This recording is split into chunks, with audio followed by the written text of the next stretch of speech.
Hello everyone, and thanks for tuning in to another episode of Taze TV. We're officially on to episode 15, and stay tuned. I have a great show ahead of us. Coming up on Taze TV, I traveled to New Salem to talk with a family man who's taking the old and making it new again. And he's taking out his treasured tractors for tops in the area. That's coming up to you right now on Taze TV.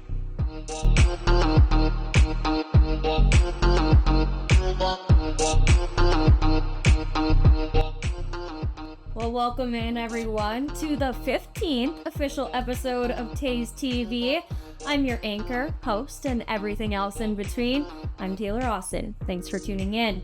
And I had the chance to head on over to New Salem. No, not to talk to Salem Sue, but to talk to someone much more wholesome. Josh Hoesel is a husband, father of 4, and a construction worker.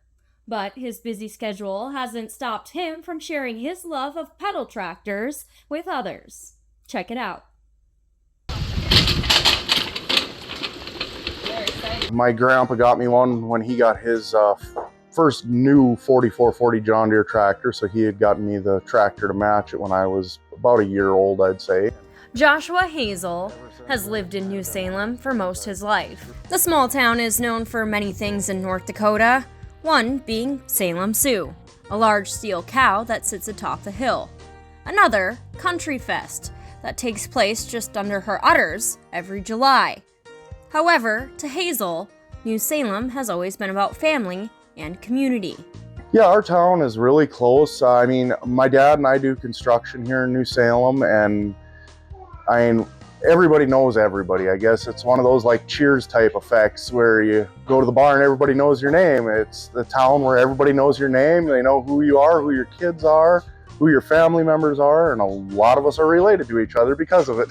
Another tradition in New Salem is the Cowtown Hoedown Parade, and that's where Josh would meet the love of his life. Well, for the first time anyway. I didn't even realize that I was driving a tractor and she was a little girl on the wagon in the back, because we are 9 years age difference. After Josh graduated from New Salem School in 2000, he went on to Wyoming Technical College to study collision refinishing. He then moved back to New Salem and met Desi once again. Some may call it fate. We were down at the bar one night and he comes up to me and he goes, "I'm supposed to ask you about my mom's cat. I'm a vet tech." And I was like, "Well, what about it?" "Well, it's sick and I just need to know what to do."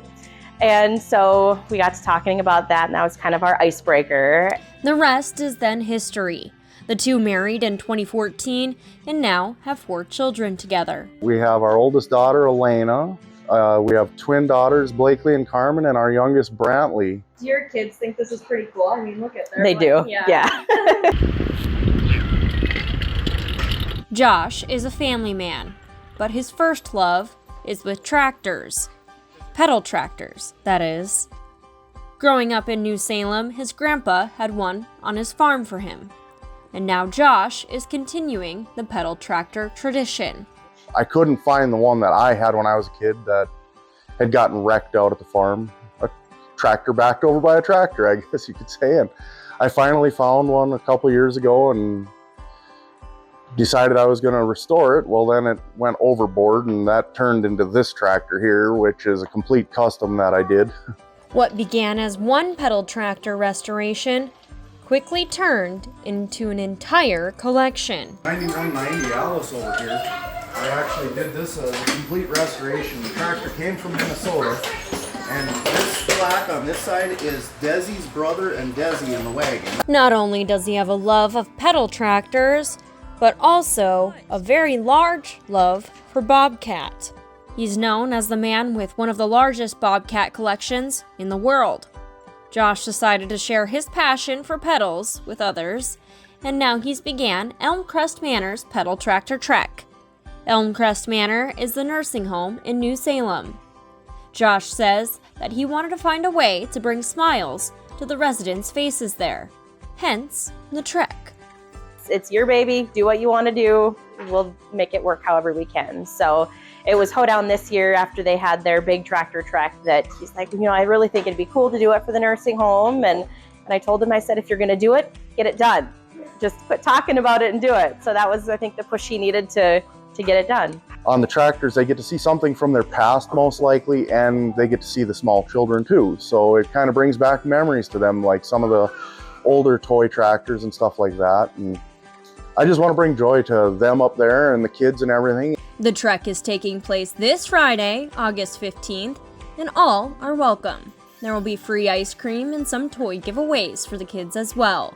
Do you see something like this continuing in the future? I've actually been talking to my wife like every day since this came to fruition to do it again next year, and Marvin said it'd be a great idea, and I'm already pushing to make some plywood cutouts and stuff with like a pedal tractor with the head cut out of the child, and they can stand behind it and have their pictures taken and stuff, and I'm hoping it grows. Joshua Hoesel is a small-town man with a large love of pedal tractors. He is a collector, construction worker, father and husband, and he's also this episode's person worth praising. Reporting for Taze TV, I'm Taylor Austin. You can check out Josh's pedal tractor restoration services by heading to the link inside the description of this video. And also head on out to the pedal tractor trek this week, Friday the 15th at Crest Manor in New Salem. It should be a good time, you guys. Bring your own pedal tractor out if you have one with your kiddos, or just head on out, enjoy some ice cream and a good time. But that is all I do have for you guys this week. Be sure to go like, share, subscribe, comment, sell your soul to me. All the support truly does matter, and I appreciate all of it. Well, be sure to tune in again next time on Taze TV. And until then, we'll see you later. But bye, Dad. I love you.